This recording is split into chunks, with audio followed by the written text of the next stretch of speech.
اپنی صلاحیتوں کو وہ پلیٹ فارم جو مریم انسٹیٹیوٹ آف آرٹس فراہم کر رہا ہے اس کے زیر نگین ابھارے۔ میں آپ حضرات کو پروگرام کا تعارف کراتا چلوں۔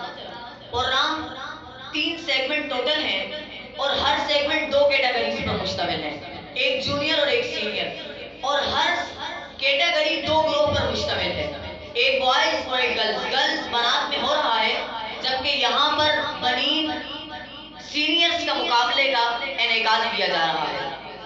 یہ مقابلہ مریم انسٹیٹیوٹ آف آرٹس کی جانب سے منعقد کیا جا رہا ہے، جو ایک ایسا ادارہ ہے جو 7 سال سے 15 سال تک کی عمر کے بچوں کو ٹرین کرتا ہے، ان کو سکھاتا ہے، مختلف شعبۂ زندگی کے لیے تیار کرتا ہے، جو آنے والے چیلنجز ہیں ان سے کیسے نمٹنا ہے، ان سے کیسے سامنا کرنا ہے، ان کا تمام شعبۂ زندگی میں مریم انسٹیٹیوٹ آف آرٹس بچوں کی 7 سال سے 15 سال تک کے بچوں کی عمر جو ہوتی ہے ان بچوں کو مختلف شعبۂ زندگی کے جو چیلنجز ہیں ان کے لیے رہنمائی کرتا ہے۔ اس پلیٹ فارم سے بحمداللہ تعالی 4 سال سے مقابلوں کا انعقاد کیا جا رہا ہے اور یہ 5واں سال ہے، اور الحمدللہ صرف اسپیچ کا یا صرف نعت کا یا صرف قرات کا انعقاد نہیں کیا جاتا، بلکہ تینوں، نعت کا بھی، قرات کا بھی اور اسپیچ، تینوں، جیسے کہ میں نے آپ کو شروع میں بتایا کہ تمام شعبۂ زندگی میں، تو اسی طرح جو 4 بنیادی عناصر ہیں انسانی زندگی کے، ان 3 کا باقاعدہ انعقاد کیا جاتا ہے، جن میں ہمارے آج فائنل راؤنڈ کا پہلا مقابلہ قرات کا سب سے پہلے مقابلے کا انعقاد کیا جا رہا ہے۔ سب سے پہلے ہمارا مقابلہ قرات کا ہوگا، اس کے بعد نعت کا، اس کے بعد انشاءاللہ تقریر کے مقابلے کا انعقاد کیا جائے گا۔ تو میں تلاوت کلام پاک کے لیے باقاعدہ پروگرام کا آغاز ہی کر رہا ہوں، باقاعدہ مقابلے کا آغاز کرتے ہیں۔ مقابلے کے آغاز سے پہلے میں ججز کے تعارف کے لیے دعوت دیتا ہوں موسیٰ کو کہ آپ آئیں۔ سے پکارا صلی علی مولانا شاہ دو عالم نور مجسم صلی اللہ علیہ وسلم، پڑھتا ہے وفا تیرا وظیفہ صلی اللہ علی مولانا۔ ماشاءاللہ یہ تھے حافظ حمزہ ایوان صاحب۔ اب میں آپ لوگوں کو اپنے ججز کا تعارف کراتے چلوں۔ ہمارے ساتھ قرات کے سیگمنٹ میں ججز موجود ہیں، جن میں سے احمد ولید صاحب ہیں۔ آپ اذان کے مقابلے کے عالمی سطح پر فاتح رہ چکے ہیں اور جامعۃ الرشید کے معزم اور نائب امام ہیں، اور جامعۃ الرشید شعبہ تجوید میں استاد محترم ہیں۔ دوسرے ہمارے ساتھ محترم جج عبدالرؤف صاحب ہیں۔ آپ بہت سے مقابلے کے فاتح اور آپ کا تعلق سعودی عرب سے۔ اب میں باقاعدہ مقابلے کے آغاز کے لیے دعوت دیتا ہوں محمد افتخار خان سے کہ وہ تشریف لائیں اور ہم سب کے دلوں کو قرآن پاک کے نور سے منور فرمائیں۔ افتخار خان۔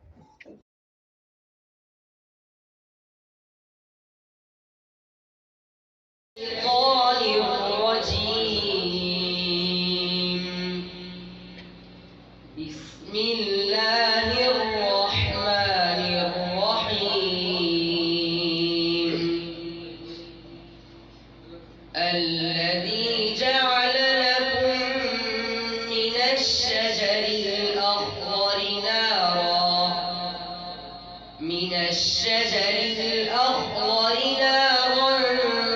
فإذا أنتم منه موقدون أوليس الذي خلق السماوات والأرض بقادر على أن يخلق مثلهم بلى وهو الخلاق العليم إنما أمره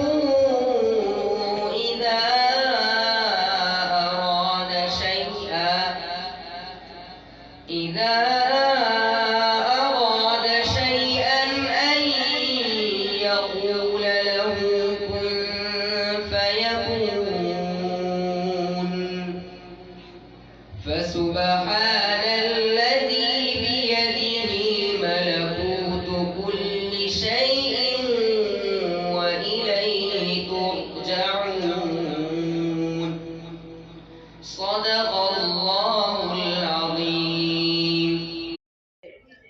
اب تشریف لاتے ہیں حمزہ خان، آپ کا تعلق ہے جامعۃ الانور سے۔ بسم اللہ الرحمن الرحیم الحمد للہ فاطر السماوات والارض جاعل الملائکۃ رسلا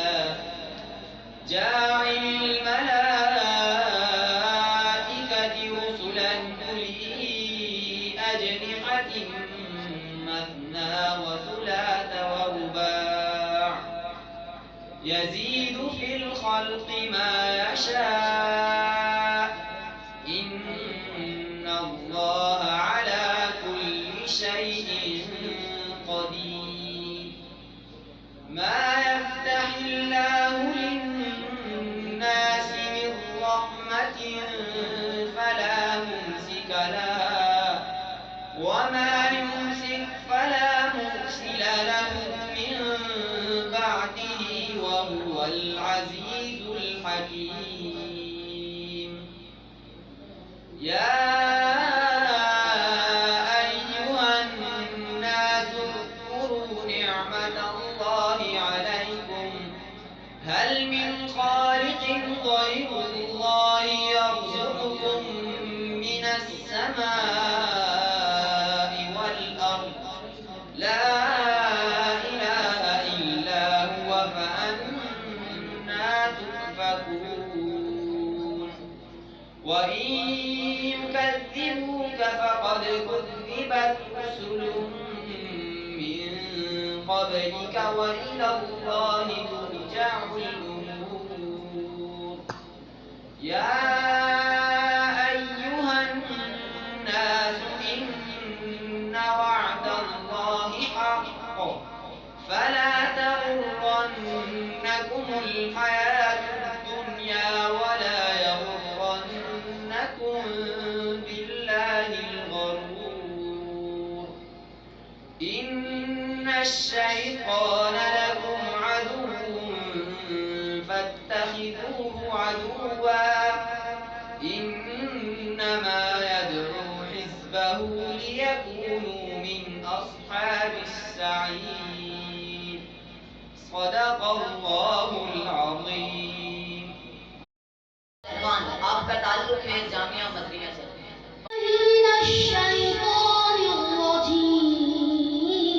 الرجيم بسم الله الرحمن الرحيم يا أيها الذين آمنوا استعينوا بالصبر والصلاة إن الله مع الصابرين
ومن تطوع خيرا فإن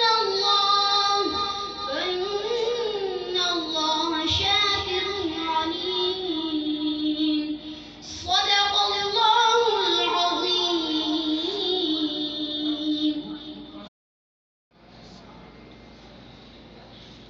أعوذ بالله من الشيطان الرجيم. بسم الله الرحمن الرحيم.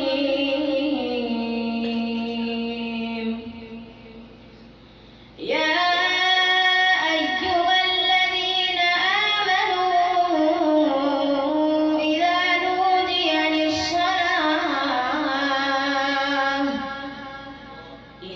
نودي للصلاة من يوم الجمعة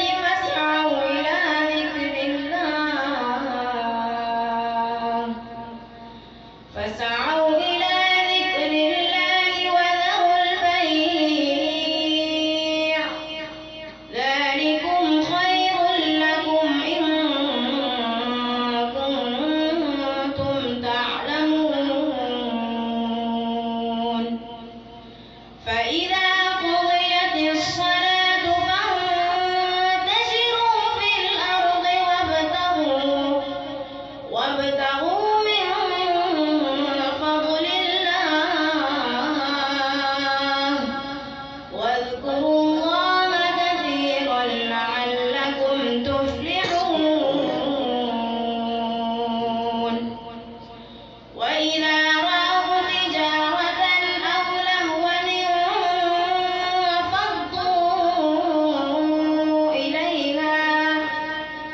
أو لهوا انفضوا إليها وتركوك قائما.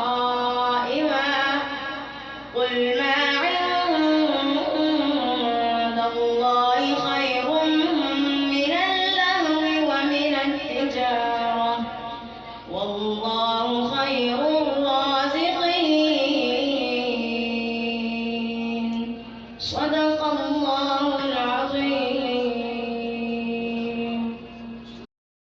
دعوت دیتا ہوں مشتاق احمد کو، جن کا تعلق ایڈسن اسکول سے ہے. مشتاق احمد.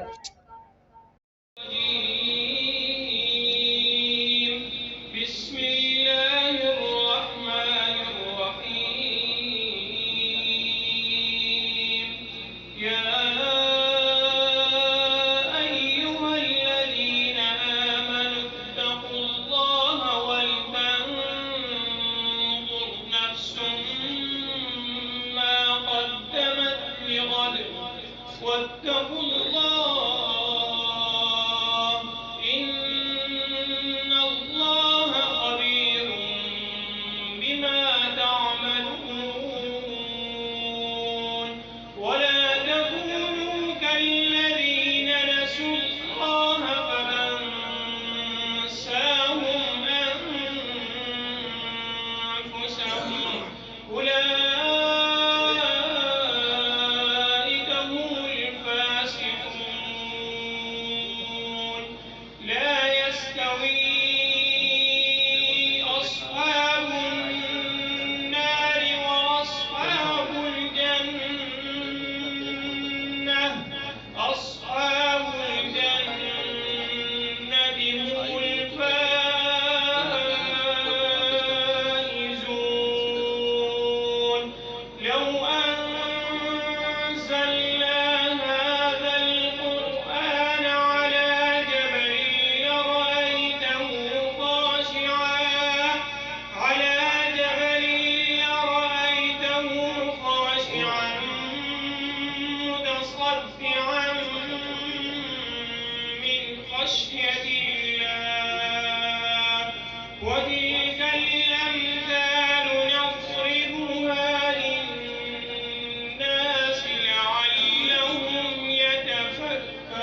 الله الرحمن الرحيم ولقد آتينا داود منا فضلا يا جبال أوبي معه والطير وألنا له الحديد أن اعمل سابغات وقدر في السرد واعملوا صالحا إني بما تعملون بصير ولسليمان الريح غدوها شهر ورواحها شهر وأسلنا له عين القطر ومن الجن من يعمل بين يديه بإذن ربه ومن يزغ منهم عن أمرنا نذقه من عذاب السعير يعملون له ما يشاء من محاريب وتماثيل وجفان كالجواب وقدور الراسيات اعملوا آل داود شكرا وقليل من عبادي الشكور صدق الله العظيم. ایک بات بتاتا چلوں کہ 2.5 منٹ ہونے پر ہم یہاں پر بزر بجا دیں گے اور 2.5 منٹ پہ آپ کو ختم کرنا ہوگا. 2.5 منٹ سے کم ہونے پر بھی نمبر منہا کیے جائیں گے اور 3 منٹ سے اوپر جانے پر نمبر منہا کیے جائیں گے. اب میں دعوت دیتا ہوں شاہ زین خان کو، جن کا تعلق ہے تحفیظ القرآن جامعۃ الرشید سے. شاہ زین خان. من الشيطان الرجيم بسم الله الرحمن الرحيم والسماء ذات البروج واليوم الموعود وشاهد ومشهود قتل أصحاب الأخدود النار ذات الوقود إذ هم عليها قعود وهم على ما يفعلون بالمؤمنين شهود وما نقموا منهم إلا أن يؤمنوا بالله العزيز الحميد الذي له ملك السماوات والأرض والله على كل شيء شهيد إن الذين فتنوا المؤمنين والمؤمنات ثم لم يتوبوا فلهم عذاب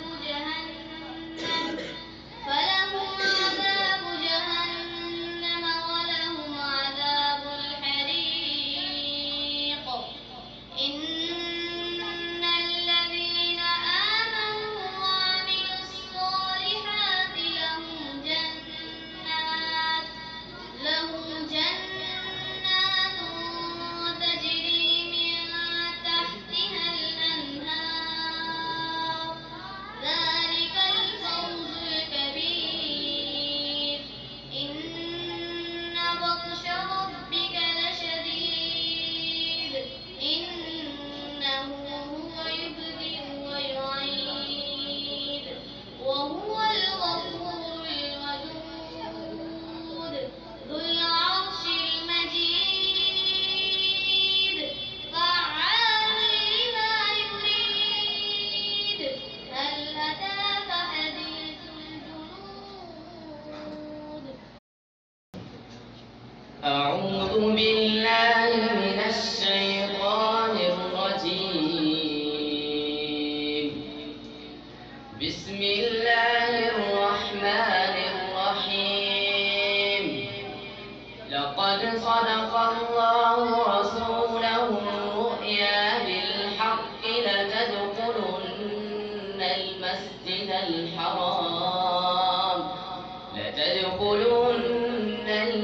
المسجد الحرام إن شاء الله آمنين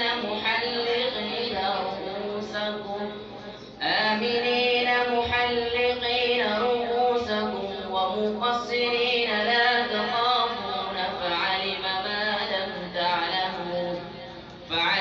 ما لم تعلموا فجعل من دون ذلك فتحا قريبا هو الذي أرسل رسوله بالهدى ودين الحق ليظهره على الدين كله وكفى بالله شهيدا محمد رسول الله والذين معه أشداء على الكفار رحماء بينهم تراهم ركعا سجدا يبتغون فضلا من الله ورضوانا سيماهم في وجوههم من أثر السجود ذلك مثلهم في التوراة ومثلهم في الإنجيل كزرع أخرج شطأه فآزره فاستغلظ فاستوى على سوقه يعجب الزراع ليغيظ بهم الكفار وعد الله الذين آمنوا وعملوا الصالحات منهم مغفرة وأجرا عظيما صدق الله العظيم.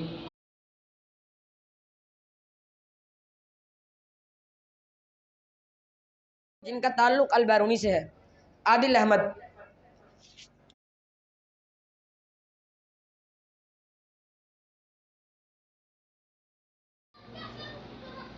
أعوذ بالله من الشيطان الرجيم. بسم الله الرحمن الرحيم. يا أيها الذين آمنوا لا تكونوا كالذين آذوا موسى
خلق الإنسان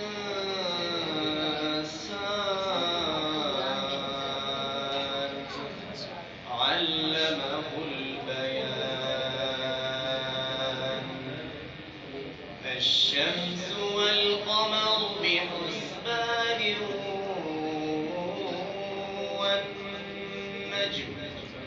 والنجم والشجر يسجدان والسماء رفعها ووضع الميزان ألا تطغوا في الميزان وأقيموا الوزن بالقسط ولا تخسروا الميزان والأرض وضعها للأنام فيها فاكهة والنخل ذات الأكمام والحب ذو العصف والريحان فبأي آلاء ربكما تكذبان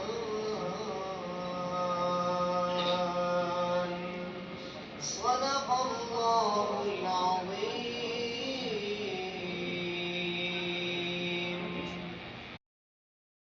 کی نشاندہی کے لیے دعوت دیتا ہوں احمد ولید صاحب کو کہ آئیں وہ اور اپنے قیمتی الفاظ سے مستفید فرمائیں. مولانا احمد ولید صاحب. بنیادی طور پہ غلطیاں تو ان کو نہیں کہا جا سکتا، کیونکہ قرآن مجید آپ نے اگر اسٹیج پہ آ کے پڑھا ہے، آپ نے تلاوت کی ہے، اتنے بڑے ایونٹ کا آپ حصہ بنے ہیں، تو یہ غلطی نہیں ہو سکتی. البتہ کمی کوتاہی اس کو کہہ سکتے ہیں، جو کہ ہر زندگی کے ہر شعبے کا حصہ ہے. غلطی کہنا اس کو بہت بڑی بات ہوگی. آپ کا اسٹیج پہ آ کے تلاوت کرنا یہی آپ کے لیے بہت بڑا سنگ میل ہے. تو بہت خوشی ہوئی پورے ایونٹ کو دیکھ کے، اور جتنا بھی آپ بچوں نے تلاوت کی، بہت اچھا ایک پروگرام تھا. اللہ تعالیٰ مزید بھی ان حضرات کو، منتظمین کو اس کی توفیق عطا فرمائے. چند چیزوں پہ بات کرنا چاہوں گا جس کی آپ بچوں کو، آپ کے اساتذہ کو اور آپ کے والدین کو ان کی ضرورت ہے اور اہتمام کرنا چاہیے. اگر قرآن مجید اور قرآن مجید کی تلاوت کے ساتھ اپنا تعلق مضبوط اور دیرپا قائم رکھنا چاہتے ہیں تو پہلا کام تو یہ کرنا ہے کہ تلاوت سنا کریں. آپ کے اساتذہ، اگر آپ کے والدین یہاں تشریف فرمائیں تو وہ اس چیز کو ذرا مینیج کریں کہ آپ کے بچے کی مصروفیات کیا ہیں اور وہ کس حد تک تلاوت کو سن سکتا ہے یا اس کی پریکٹس کر سکتا ہے. سماعت کا، کسی بھی قاری کی زندگی میں سماعت کا ایک بہت بڑا کردار ہوتا ہے. دنیا میں آپ نے جتنے بھی قرائے کرام دیکھے، سنے، یا ان کے بارے میں نام آپ نے سنا ہے، ان کی مشہوری آپ نے سنی ہے، تو ان کی زندگی کا ایک اہم باب سماعت ہے. جس طرح دیگر چیزوں سے ہماری میڈیا، فیس بک ہے، یوٹیوب ہے، بھری ہوئی ہے، اسی طرح بہت خوشی اور اطمینان کی بات ہے کہ ہمارا میڈیا کے جتنے پلیٹ فارمز ہیں سبھی تقریباً قرائے کرام کی تلاوتوں سے بھرے ہوئے ہیں. اور اس میں آپ کے پاس یہ کہنے کا جواز باقی نہیں رہتا کہ ہمارے پاس مواد نہیں ہے یا ہمارے پاس کوئی جو ہے ایسی صورت نہیں ہے کہ ہم اپنے بچوں کو سنوا سکیں. فیس بک، واٹس ایپ، یوٹیوب تقریباً ہر بندہ استعمال کر رہا ہے اور ہر قسم کے کاموں کے لیے وہ استعمال ہو رہی ہے. تو اس میں پھر ایسا کیوں نہ کیا جائے کہ ان چیزوں کے استعمال کو ایک بہت بڑی کتاب اور اللہ تعالیٰ کی بہت شاندار کتاب کے لیے استعمال کیا جائے، اور ابھی سے اپنے بچوں کے ذہن میں تلاوت قرآن کی محبت کو ہر طرح سے ڈال دیا جائے. تو تو ایک تو سماعت ہے کہ سماعت کروائیں، اپنے بچوں کو گھر میں ماحول دیں، اور جن کی استطاعت ہو وہ ڈیگ وغیرہ لگوا کے اس کا اگر اہتمام کر سکتے ہیں تو وہ بھی کریں۔ آپ کا بچے کی تربیت وہ آپ کے اوپر ہے۔ آپ چاہیں تو اس کو گانے اور فلمیں سنوا کے خراب کر سکتے ہیں، اور چاہیں تو ان کو تلاوت سنوا کے قاری بنا سکتے ہیں، آپ چاہیں تو ان کو اچھے خطباء کی تقریریں سنوا کے اس کو بڑا خطیب بنا سکتے ہیں۔ ہر طرح کا مواد آپ کی میڈیا پر موجود ہے، آپ ہر طرح سے اپنے بچے کا تعاون کر سکتے ہیں، آپ ہر قسم کی تربیت کر سکتے ہیں۔ جتنی دیر اگر آپ کا بچہ موبائل استعمال نہیں کرتا پھر تو بہت اچھی بات ہے، اسے سنوائیں، لیکن اگر وہ موبائل کا استعمال کرتا ہے تو پھر اس کو مینیج کریں اور دیگر چیزوں کے ساتھ اس کو تلاوت بھی سنوائیں، یہ بہت ضروری ہے۔ دوسرا، اساتذہ کرام کے لیے کہ وہ بچوں کو دوران حفظ یا ما بعد حفظ ان کی تلفظ کی ادائیگی اور لہجے پر توجہ دیا کریں۔ استاد جتنا اچھا پڑھنے والا ہوگا بچے اسی طرح پڑھنے والے ہوں گے۔ استاد کا اثر شاگردوں پر اور والدین کا اثر ان کے بچوں پر بہت زیادہ پڑتا ہے، اور یہ بہت زیادہ دیکھنے میں آیا ہے کہ جس طرح آپ کی شخصیت ہے اسی طرح آپ کے بچے اور آپ کے شاگرد پروان چڑھتے ہیں۔ تو میری گزارش ہے والدین اور اساتذہ سے بھی کہ اپنے بچوں کو، اپنے متعلقین کے بچوں کو، اپنے آس پاس کے لوگوں کو، اپنے ادارے کے بچوں کو قرآن مجید سے جوڑیں۔ بچوں کا ایک طرح سے ان کا مائنڈ سیٹ بن جاتا ہے ایک عمر میں، 7 سال ہے، 8 سال ہے، اس کے بعد بچہ وہی کرے گا جس چیز کی آپ اس کو عادت ڈالیں گے۔ کرکٹ کی عادت ڈالیں گے تو وہ کرکٹ کھیلے گا، تلاوت کی عادت ڈالیں گے تو وہ تلاوت کرے گا، تقریر کی عادت ڈالیں گے تو وہ ساری زندگی تقریر کرے گا۔ یہ آپ پہ منحصر ہے کہ آپ اپنے بچوں کی، آپ اپنے چھوٹوں کی کس طرح تربیت کرتے ہیں اور ان کو کس طرح گائیڈ کرتے ہیں۔ آپ کے پاس، ایک دفعہ پھر کہوں گا، آپ کے پاس میڈیا پر مواد موجود ہے، اپنے بچوں کو اس چیز میں مشغول کریں اور اتنا مصروف کریں کہ ان کو دیگر خرافات کی طرف بڑھنے کا ٹائم ہی نہ ملے۔ دوسرا بچوں پر ہے کہ وہ کس طرح اس کو سیکھ سکتے ہیں۔ اس کا آسان طریقہ یہ ہے، ایک تو سن کے سیکھنا، دوسرا جو آپ سن رہے ہیں اس کے ساتھ پڑھ کے سیکھنا، تیسرا جو آپ سن رہے ہیں اس کو بند کر کے اس کو کاپی کر کے سیکھنا۔